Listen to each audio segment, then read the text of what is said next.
जहां एक तरफ हरियाणा की सत्ता में कांग्रेस वापसी के सपने देख रही है, वहीं दूसरी तरफ अब कांग्रेस पार्टी में फूट पड़ती हुई नजर आ रही है। फूट सीएम कुर्सी को लेकर कि आखिर कांग्रेस में हरियाणा की सरकार बनती है तो सीएम की कुर्सी पर बैठेगा कौन। नाम कई हैं, दावे कई ठोक रही हैं, लेकिन इसी बीच अब भारतीय जनता पार्टी ने एक बड़ा खेल कर दिया है। दरअसल राज्य के पूर्व मुख्यमंत्री मनोहर लाल खट्टर ने कुमारी शैलजा यानी कांग्रेस की सीएम पद की दावेदार नेता, बड़ी नेता हैं, उनको ऑफर दे दिया है और कहा है कि कांग्रेस में दलितों का अपमान हो रहा है। कुमारी शैलजा अगर भारतीय जनता पार्टी में आती हैं तो उनका स्वागत है। मनोहर लाल खट्टर का यह ऑफर ऐसे समय पर आया है जब सीएम कुर्सी को लेकर कई चेहरे कांग्रेस की तरफ से आगे आए हैं और सीएम पद को लेकर होड़ मची हुई है और नतीजा यहां तक पहुंचा है कि कोई किसी के रैलियों में, जनसभाओं में नहीं जा रहा है और कांग्रेस पार्टी में फूट की सीधे तौर पर संकेत मिलते हुए नजर आ रही है। हरियाणा की राजनीति में एक तरफ भारतीय जनता पार्टी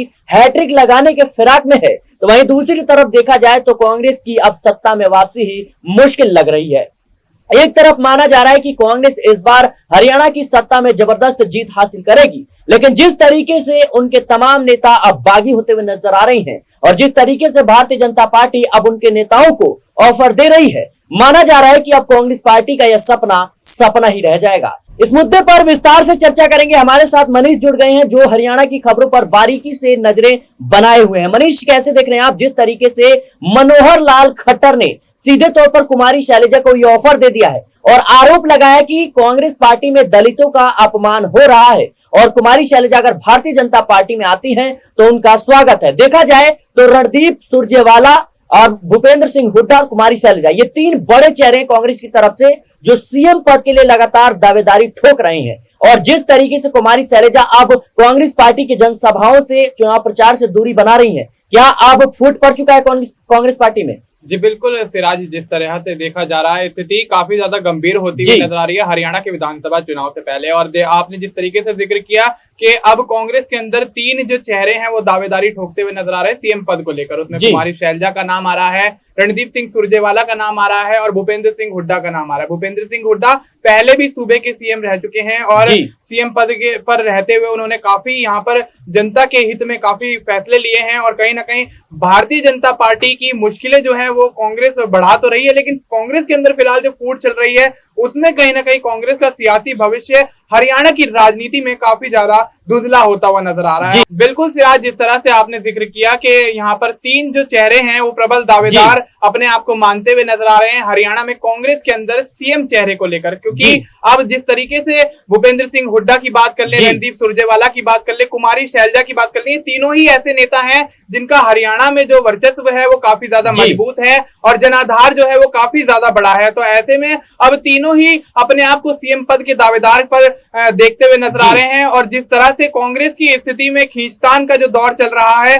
वो कहीं ना कहीं हरियाणा में कांग्रेस के सियासी भविष्य पर तमाम सवालिया निशान खड़े करते हुए। मनीष, एक सवाल मैं आपसे पूछना चाहूंगा। हरियाणा में 90 विधानसभा सीटें हैं और जाहिर सी बात है कि कुमारी शैलजा ये आरोप लगा रही है कांग्रेस नेतृत्व पर कि जो कांग्रेस नेतृत्व है यानी राहुल गांधी, मल्लिकार्जुन खड़गे, उन्होंने पूरी तरीके से हरियाणा में भूपेंद्र सिंह हुड्डा को छूट दे रखी है। भूपेंद्र सिंह हुड्डा की ही चल रही है और माना जा रहा है कि 72 सीटों पर, राज्य की 72 सीटों पर भूपेंद्र सिंह हुड्डा के जो कह सकते हैं उनके प्रयास से प्रत्याशी चुने गए हैं, उनके मनपसंद प्रत्याशी चुने गए हैं और कहीं ना कहीं उन्होंने भेदभाव का आरोप लगाया है। क्या कांग्रेस पार्टी का यह फैसला भूपेंद्र सिंह हुड्डा को आगे करना कहीं ना कहीं अब भारी पड़ सकता है? क्योंकि देखा जाए तो आम आदमी पार्टी और समाजवादी पार्टी से जब कांग्रेस पार्टी गठबंधन करना चाहती थी, जब राहुल गांधी ने खुद अपने नेताओं को यह आदेश दिया था कि आप गठबंधन के लिए तमाम कोशिशें कीजिए, लेकिन एक शर्त थे जो खुले तौर पर नाराजगी उन्होंने जाहिर की थी, वो थे भूपेंद्र सिंह हुड्डा। भूपेंद्र सिंह हुड्डा नहीं चाहते थे कि आम आदमी पार्टी हो या फिर समाजवादी पार्टी या कोई भी पार्टी हो जिससे कांग्रेस का गठबंधन हो, ताकि उनके जो कह सकते कार्यकर्ता है, जो नेता है, जिनको टिकट मिलना है उसमें कॉम्प्रोमाइज करना पड़ सकता है और वो बागी हो सकते हैं, वो कांग्रेस पार्टी का खेल बिगाड़ सकते हैं। लेकिन कहीं ना कहीं कांग्रेस भूपेंद्र सिंह हुड्डा के सामने मजबूर है, क्योंकि देखा जाए तो भूपेंद्र सिंह हुड्डा हरियाणा की राजनीति में एक बड़े नेता हैं और खास तौर पर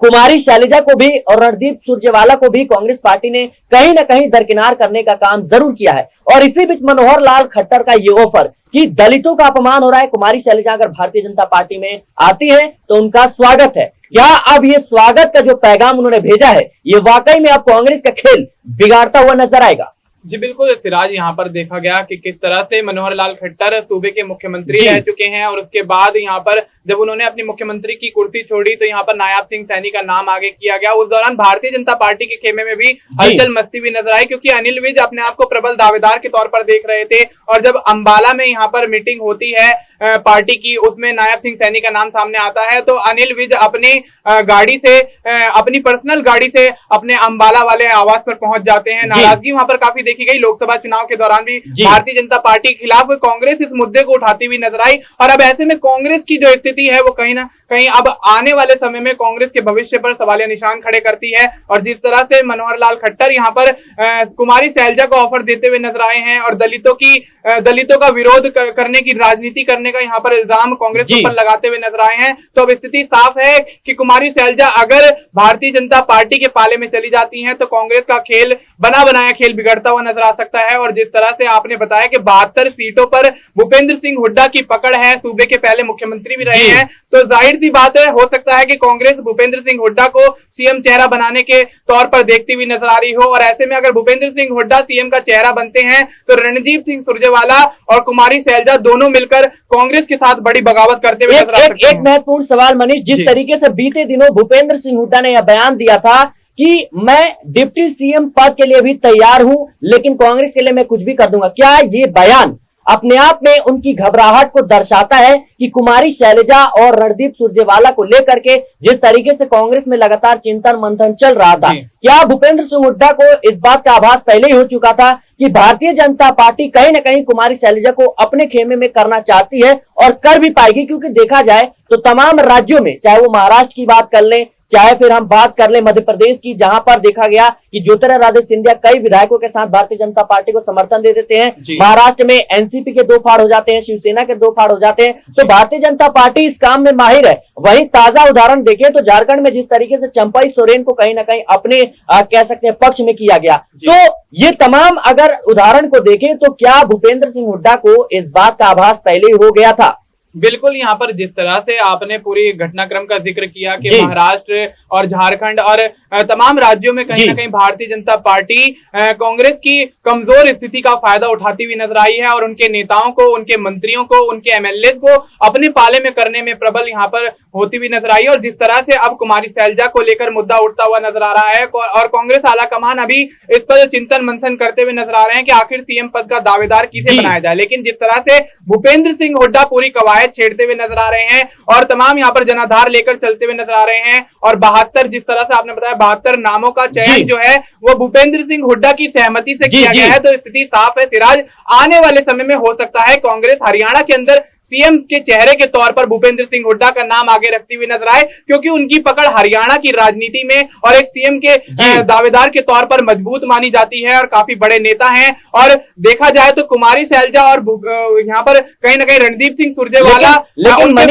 मनीष, लेकिन भूपेंद्र सिंह हुड्डा तो कांग्रेस नहीं है। भूपेंद्र सिंह हुड्डा तो कांग्रेस के नेता हैं और कहीं ना कहीं ये तमाम नेता जो लंबे समय से कांग्रेस का हिस्सा रहे हैं वो भारतीय जनता पार्टी के साथ जाते हैं, तो जाहिर सी बात है उनका वोट बैंक भी जाएगा। और ऐसे में कांग्रेस पार्टी जो हरियाणा की सत्ता में वापसी के सपने देख रही है, राहुल गांधी जो तमाम गठबंधन के पहल करते हुए नजर आए थे लेकिन इसके बावजूद असफल रहे, तो कहीं ना कहीं एक तरफ देखा जाए तो भारतीय जनता पार्टी हैट्रिक के फिराक में है। तो अगर कुमारी शैलजा भारतीय जनता पार्टी में जाती हैं, मनोहर लाल खट्टर का ऑफर स्वीकार करती हैं, तो कहीं ना कहीं कांग्रेस का खेल बिगड़ता हुआ नजर आ सकता है। जी बिल्कुल, यहाँ पर आपने जिस तरह से बताया कि मनोहर लाल खट्टर जिस तरह से कुमारी सैलजा को ऑफर दे रहे हैं और वो भी इस वक्त में जब हरियाणा के विधानसभा चुनाव होने में लगभग 1 महीना भी नहीं रह गया है, तो अब ऐसे में स्थिति साफ देखी जा सकती है सिराज के अब मनोहर लाल खट्टर का यह ऑफर कांग्रेस के खेमे में कहीं ना कहीं हलचल मचा सकता है। और अगर यहाँ पर कांग्रेस छोड़कर कुमारी सैलजा भारतीय जनता पार्टी का रुख कर लेती हैं